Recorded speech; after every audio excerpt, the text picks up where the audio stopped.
Day 52 of asking for a video on the Brotherhood of Darkness, please, and thank you. Alright, so the Brotherhood of Darkness, they exist in both canon and legends. In canon, the Brotherhood of Darkness is basically the Sith. Sometimes they were referred to as the Sith Brotherhood or the Sith Empire, but they were a Sith-led dominion that emerged roughly about 1,000 years ago. This empire gathered many Sith warriors under one banner, including Darth Bane. But the Brotherhood's activities were centered around the planet Oratira, where they did maintain a stronghold until their eventual downfall. Soon they became embroiled with the devastating Jedi and Sith war. However, the Sith's inherent hunger for power led to infighting, actually of course severely weakening their own forces. This self-destruction allowed the Jedi and Republic to ultimately shatter the Brotherhood's power, bringing an end to what was known at the time the final Great Sith Empire. But following the Sith's collapse, the inhabitants of Oratira collaborated with the Jedi. They wanted to erase the system's presence from the Republic's star charts, falsely labeling it as a barren, uninhabitable world. Over time, it became forgotten. But in the end, Darth Bane emerged as the sole survivor. Recognizing those flaws that had doomed his peers, he of course crafted the new philosophy, the Rule of Two. This doctrine would then shape the Sith for the next 1,000 years, which eventually stopped at Darth Sidious and Darth Vader. But in Legends, we have so much more. So in the final centuries of the Sith's ancient war against the Jedi, a figure emerged who sought to unify the chaos. Meet Skier Khan, a former Jedi. Disillusioned by the fractured and self-serving Sith Empire, Khan envisioned a new order, a brotherhood, one that would set aside personal ambition in favor for collective strength. Under his leadership, the Brotherhood of Darkness was formed. They would gather Sith Lords under a single banner, all in the hopes of delivering a crushing blow to the Republic and the Jedi. Khan's Brotherhood had emphasized unity. He distributed the title of Dark Lord of the Sith to both his trusted allies and his rivals, forming a Sith council to oversee strategy and administration. This council wielded enormous influence, coordinating Sith forces across the galaxy, while instructing new recruits in the dark side. It was Khan's belief that through their shared leadership, the Sith would finally prevail where countless others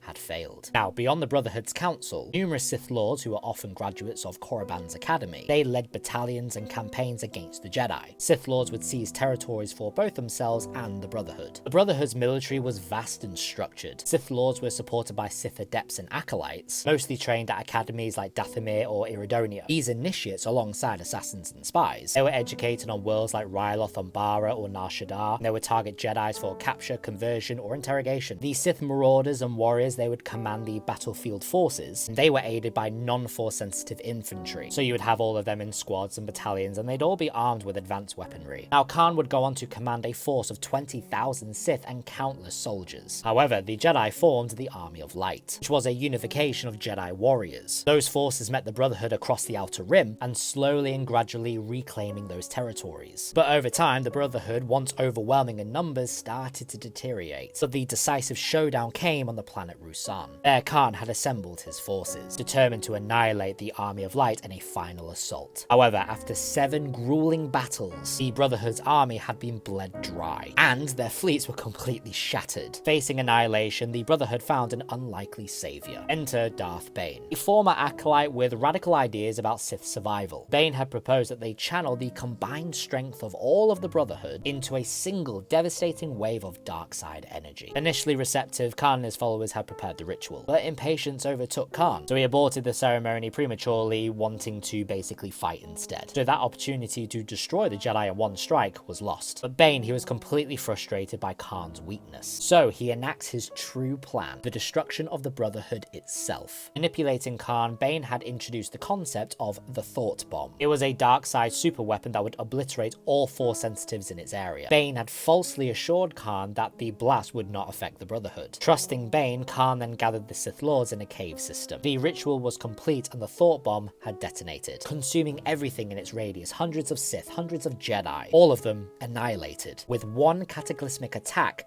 the Brotherhood of Darkness was no more. And just like in canon, this of course is where Bane had created the new doctrine of the Rule of Two. That's all I have for you. Hope it helped.